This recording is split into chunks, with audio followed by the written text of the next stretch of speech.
A 15-year-old boy whose name is Mochizuki Toya is summoned by God. The purpose of the meeting is for God to help him making amends and also in a bid to compensate him for an untimely death. God had scheduled a program in his world to carry out something entirely different, and that had nothing to do with killing anyone. Unfortunately, Toya becomes a victim of this situation and is mistakenly killed by God. In a bid to apologize to Toya, God summons him to resurrection. However, he is not to resurrect in his previous world, but in another world entirely different. Toya is surprised and extremely unsure about this. However, he seems to be calm and attentive to God's offer. God asks him to state whatever he would like him to do for him. Then Toya searches on his own and brings out a phone that is probably stuck on him from his previous world. Although a phone is not one of the materials being used nor needed in the new world he is going into, he still asks God to allow him to go with it. God affirms this and also provides him with cellular energy and magic,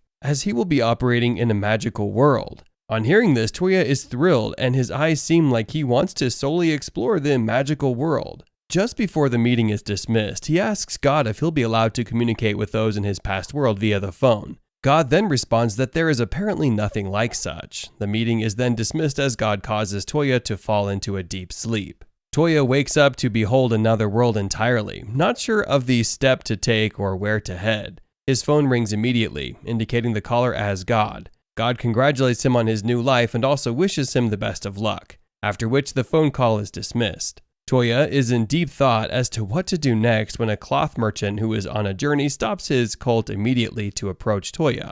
The stop is due to the dressing of Toya, which seems rather different from how anyone in the village dresses. He identifies his clothes as new and unique. He sought to buy them from Toya. Eventually, Toya goes with him to his clothes store and ends up emptying his new suit and underpants for the man for a token. Toya changes into something usual in the village and it appears to be less odd. He leaves the cloth store in search of a place to lodge for a while. The cloth merchant recommends an inn to him. He sets off to leave. While walking along the street, he hears the voices of two ladies from a distance and decides to find out what's going on with them. These two women are actually being attacked by a few men who want to forcefully buy a product from them. Toya emerges at the spot and sorts to buy the element that is causing the whole drama. He proposes an amount that cannot be rejected as the girl sells the antler to him immediately. However, the antler is still in the hold of one of the men as Toya destroys it. Everyone is shocked as Toya takes down the man and the others that try to attack him.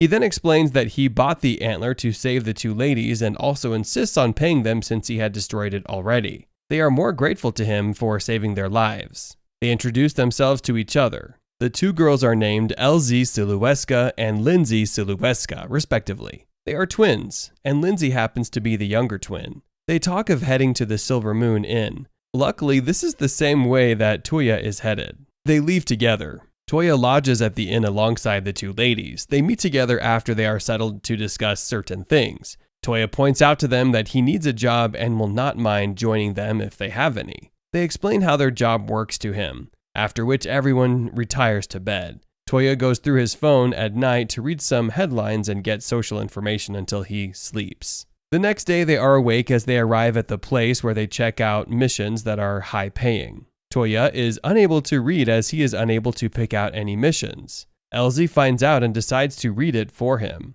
They eventually settle for the mission to defeat beast ministers in the forest to the east, and the reward is 18 copper coins. They decide to go as a team with Lindsay taking the lead. They are able to complete the mission and also able to receive their rewards. Toya tells both sisters to teach him how to read and write. He also asks to be taught about how to use magic. They conduct a test for him to determine his aptitude and strength for magic. They are, however, surprised that he is able to use the 6 elements that no one in the village can use simultaneously. The highest an individual can possess is the ability to use 3 elements.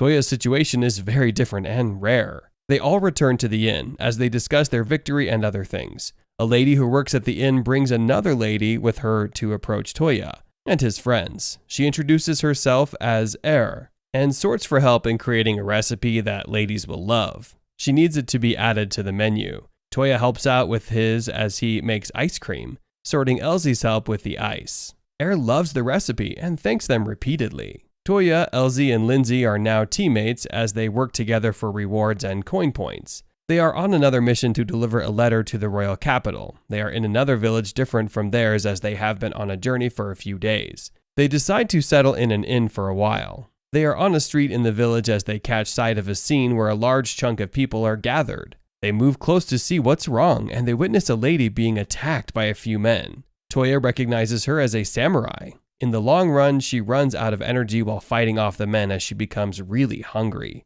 Toya sees this and does not waste time as he helps her out immediately. Elsie and Lindsay join him immediately as they take down the men. The lady shows her gratitude as she introduces herself as Kokonoye. She still appears really hungry even during the introduction, as Toya takes her for lunch. They all crash at a restaurant to have lunch as they engage in a short session of conversation. It is in this short session of conversation that they find out that Ye is also headed to the royal capital. She says she is headed there to test her strength, while Toya and his team are headed there to deliver a letter. That makes it even as they set out to leave together. On their way, they communicate with each other. Toya is given a book that contains all the spells and magic he needs to know, so as to bring his power to life in occasional situations. He stumbles into a spell that is fixed to draw a distant object into his hand. He tries it for the first time as it fails because his focus is on a big object, and the spell only works for small objects. He tries again, this time with his mind settled, and he's able to pull it off. A while into his journey, 3 of them are attacked by wild beasts from nowhere. They did not lose ground on their part as they were also willing to fight them off mercilessly.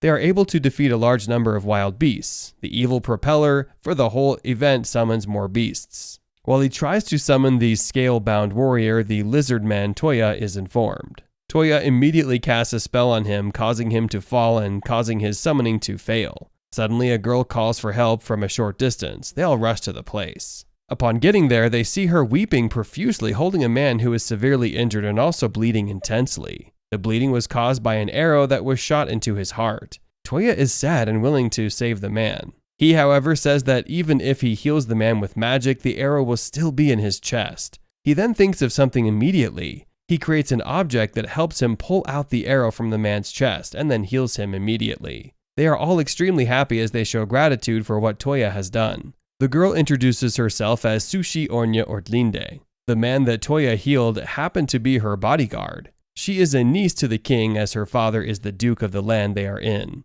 After her declaration, most people bowed in respect to her position, except Toya, who did not understand the whole thing. He is corrected as he also bows in reverence. Since everyone is headed to the royal capital, they all journey together. They eventually arrive at the royal capital, the capital kingdom of Belfast, Elephas. It is also nicknamed the City of Lakes. It is serene, and the sights are beautiful. On getting to the royal capital, the Duke welcomes them warmly and is extremely grateful to Toya for saving his daughter and her bodyguard. They sit together to dine as his daughter also joins them. The Duke apologizes to Toya for being unable to see his wife as she is blind. He explains her ordeal with sorrow, saying they have tried out all forms of magic, and that the only person who could have performed a solution is dead. The person happened to be her father. He's the only one that possesses a powerful magic like the null magic. Toya decides to try out his magic. He heals the Duke's wife to the surprise of everyone. The Duke is immediately happy and decides to reward Toya for his wonderful work. The king rewards all of them with a huge amount of money and also tells them not to hesitate to call on him if there's anything they need at all. They bid the Duke and his family farewell as they set out to return to their village.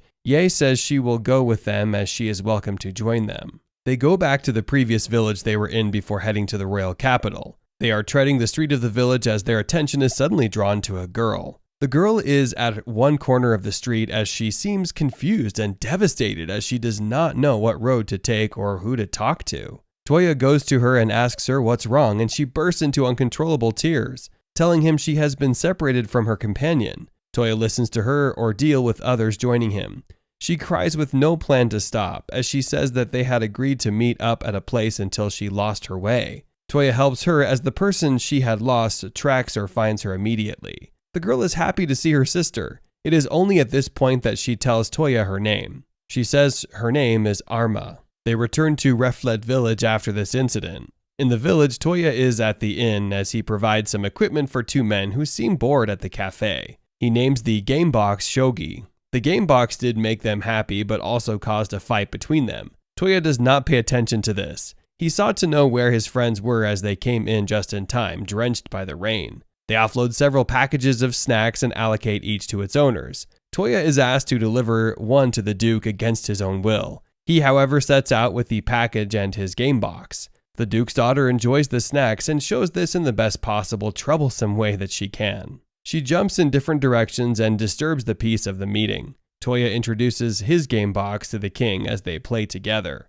His daughter troubles Toya, telling him to give her a chance to play. Toya eventually leaves the royal capital the next morning very early. He leaves exhausted with shogi, failing to go off in his brain. That same morning, they set out on a quest to bring them rewards as usual. This time, they are headed to the old abandoned royal capital in the village. They finish off their quest by getting there, and they are able to defeat the allies against them. Instead of leaving the place, they sort of explore more as they make Toya search his mind through magic to see if there is any hidden treasure around the area. He's able to detect something as they go into the old building. Toya opens a door with his earth element magic as they are able to access a cave. They go further into the cave as they come across a large figure engulfing a red light object. Their entrance and Toya's presence seem to awake the figure. The building begins to collapse as he quickly opens a breach for everyone to come out. On getting out of the trouble, an explosion happened. They are able to defeat the large figure as they take a report of the incident to the Duke, who says he will send his officials to thoroughly investigate the area.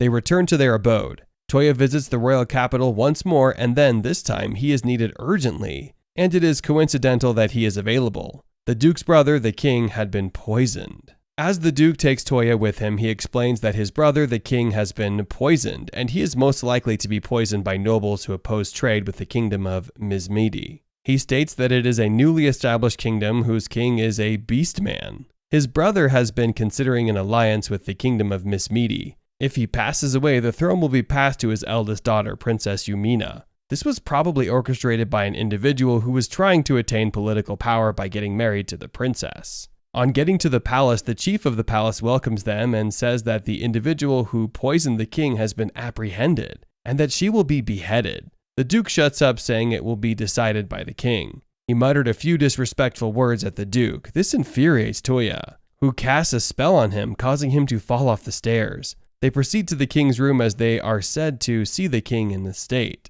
They ask to know who Toya is, but the Duke says the introduction should be left for later. Toya is to save the king immediately. He sits beside the king, places his hand on the king's face, and heals him with magic. The king is back on his feet as his family extends profound gratitude to Toya. Meanwhile, the youngest daughter of the king seems to have fallen in love with him because of his abilities, looks, and personality. She did not waste time as she tells the king and queen that she wants to marry him, which they approve of immediately. Toya is rather shocked and irritated as he feels too young for marriage. He protests as they come to the resolution to give them both 2 years to get to know each other.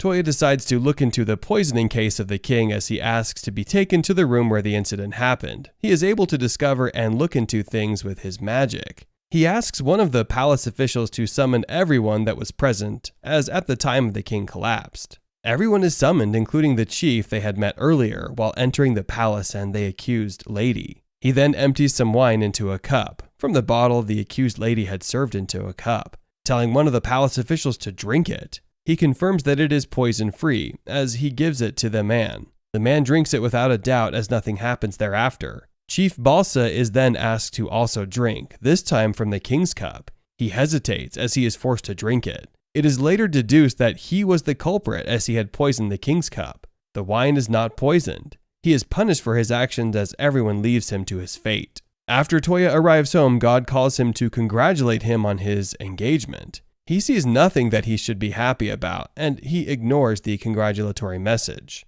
God tells him that he can decide to marry a number of wives he chooses to marry. He began to consider this. The next day, the king's daughter joins them as she says the king had sent her to live with them, so as to know her fiancé better. They embark on a mission with the princess. They are surprised that she wants to go and would rather prefer that she stays. She goes with them irrespective of this. She assists them as she uses her magic and summoning. They are able to kill the attacking beasts as they complete their mission and return home. Toya says he wants to learn how to summon someone from the princess, who teaches him eventually. He summons a white tiger who is recognized as a heavenly tiger. To the surprise of the princess, She is shocked, as no one has ever summoned the Heavenly Tiger the way he did. The Heavenly Tiger seeks to know if he is someone to be referenced, as it tells Toya to pass his power onto him. He does this as the tiger eventually collapses from the extreme pressure of the power infested on it. The princess is surprised as the Heavenly Tiger calls him master and also affirms wanting to work for him.